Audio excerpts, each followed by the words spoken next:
हम विस्तृत उत्तरीय प्रश्न बता रहे हैं, एक प्रश्न बता रहे हैं और जो इम्पोर्टेंट हो सकता है। भाषा से आप क्या समझते हैं, संक्षेप में स्पष्ट कीजिए। भाषा की प्रकृति एवं विशेषताओं का वर्णन कीजिए।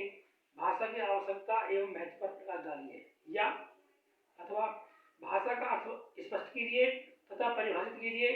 मनुष्य के व्यक्तिगत एवं सामाजिक जीवन में भाषा का क्या महत्व है, उल्लेख कीजिए। अथवा भाषा के अभाव में यह संपूर्ण विश्व गूंगों की विराट बस्ती बन जाती है, इस कथन की से उदाहरण विवेचना कीजिए। उत्तर: भाषा का अर्थ: मनुष्य सामाजिक प्राणी है और समाज में रहने के कारण सदैव विचार विनिमय करना पड़ता है। इस विचार विनिमय का सर्वोत्तम एवं मानवीय साधन भाषा है। इस प्रकार जिस वार्तालाप या लेख के माध्यम से हम अपने विचारों को प्रकट करते हैं वही भाषा है। भाषा के दो रूप हैं, मौखिक भाषा तथा लिखित भाषा। प्रयोक्ता अपने विचारों को प्रकट करने के लिए कुछ शब्दों का आश्रय लेता है और ये शब्द किन्हीं सार्थक प्रतीकों से निर्मित होते हैं। इसी प्रकार लेखन के अंतर्गत भी सार्थक ध्वनि प्रतीक चिन्हों का आश्रय लेते हैं।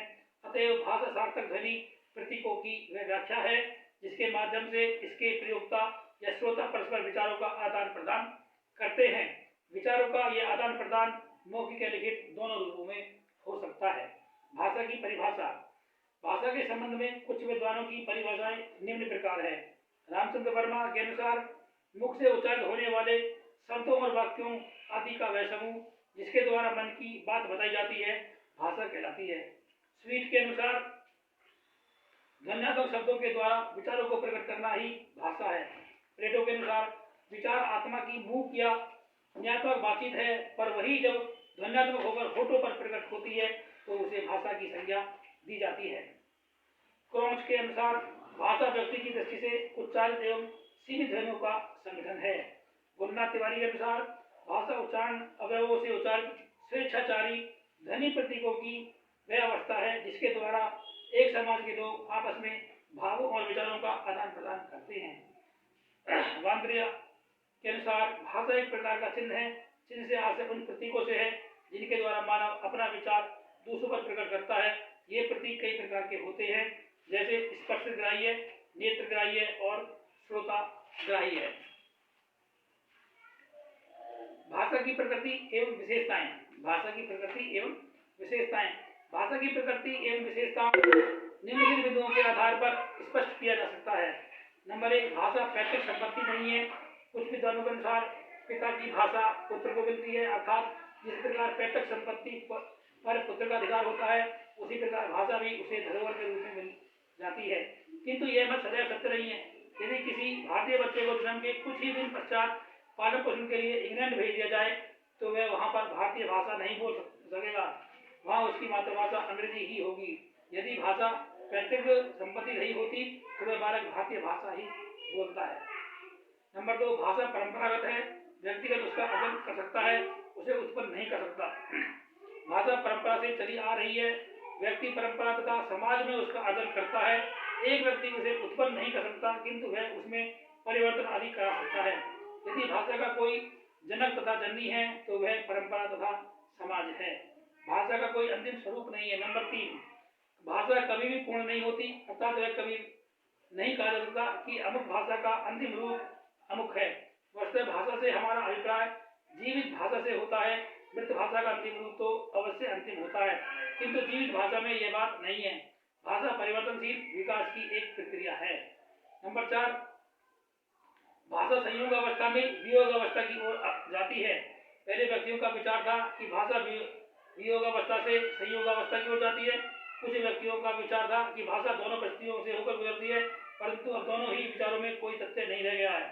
भाषा वस्तुतः संयोग अवस्था से वियोग अवस्था की ओर जाती है। वियोग से तात्पर्य विघटित होना, जैसे मोहन खाती से मोहन खाता है का हो जाना है। अतः यह कहा जा सकता है कि संस्कृत से हिंदी वियोगात्मक हो गई है। नंबर 5, भाषा अत्यंत सामाजिक वस्तु है। भाषा का अर्जन समाज के संपर्क से ही हो सकता है।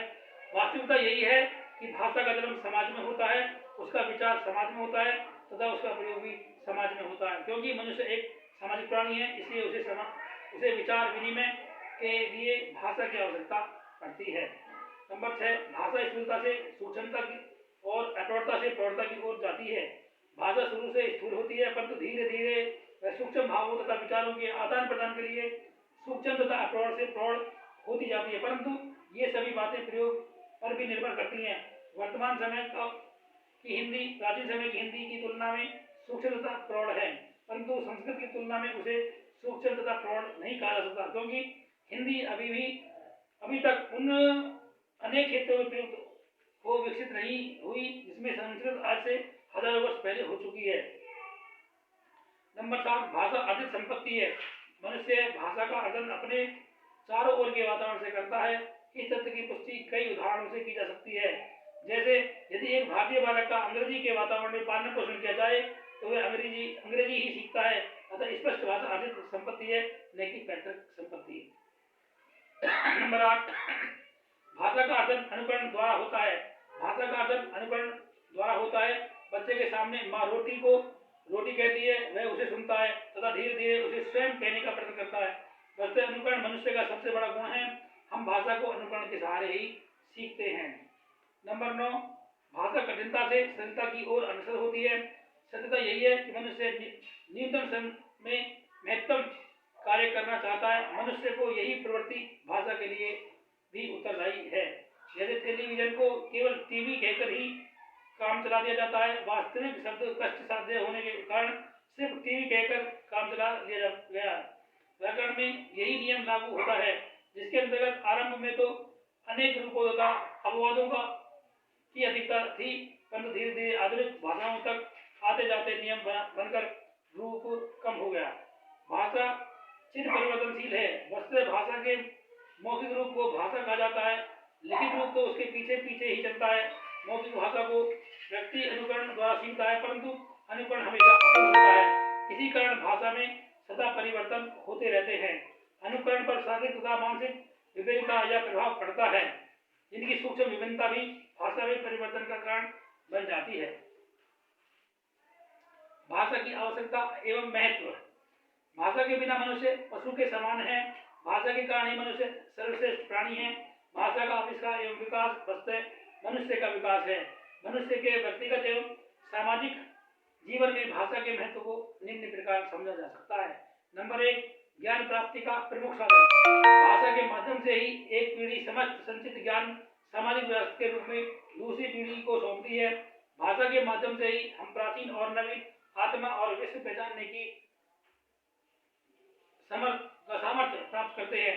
भाषा के द्वारा ही व्यक्ति के व्यक्तित्व का विकास होता है। नंबर 2, विचार विनिमय का सर्वोत्तम एवं सर्वोत्कृष्ट साधन।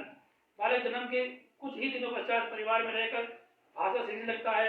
यह भाषा वह वास्तविक स्वाभाविक एवं अनुकरण के द्वारा सीखता है।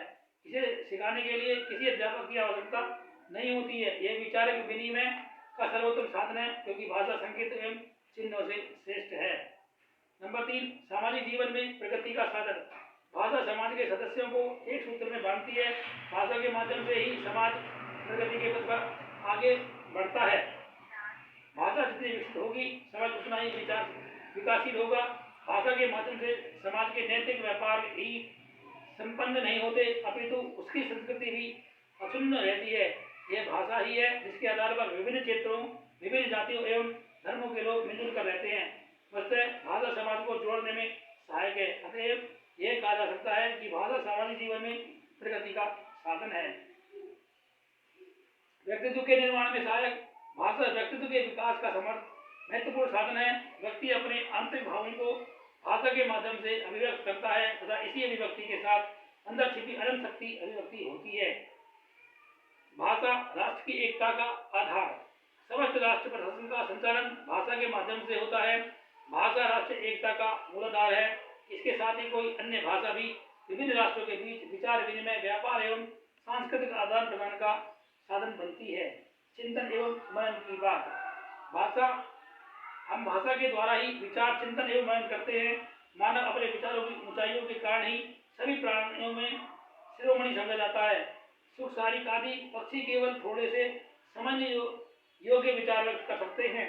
इसी कारण अन्य नवाचारियों की अपेक्षा आदत समझे जाते हैं। विचारों की ऊंचाइयों के कारण ही आज मानव विभिन्न ग्रहों की जानकारी लेने में सक्षम है। विश्व शांति एवं मानव एकता के प्रयास निरंतर प्रयत्नशील हैं। अतएव यह स्पष्ट हो जाता है कि विचार, चिंतन और मनन शक्तियों का विकास भाषा पर ही आधारित होता है। शिक्षा प्रगति की आधारशिला, भाषा शिक्षा का आधार है। सभी ज्ञान विज्ञान के ग्रंथ भाषा में ही लिपिबद्ध होते हैं। अगर भाषा न होती तो भाषा के स्वरूप का भी निर्माण नहीं होता, तथा यदि शिक्षा की व्यवस्था न होती तो मनुष्य असभ्य, हिंसक तथा जंगली रहा होता। भाषा में अभाव के पूर्वजों द्वारा उपलब्ध ज्ञान हमें कभी प्राप्त न होता। साहित्य एवं कला, संस्कृति एवं सभ्यता का विकास। साहित्य भाषा में लिखा जाता है, भाषा का विकास उसके पल्लवित साहित्य के दर्पण में देखा जाता है। इसी तरह से कला के स्वर की भाषा में मुखरित होते हैं। जब वायुमंडल में स्वर गूंजते हैं तथा श्रोता गदगद हो जाते हैं तो ये सारा चमत्कार भाषा का ही होता है।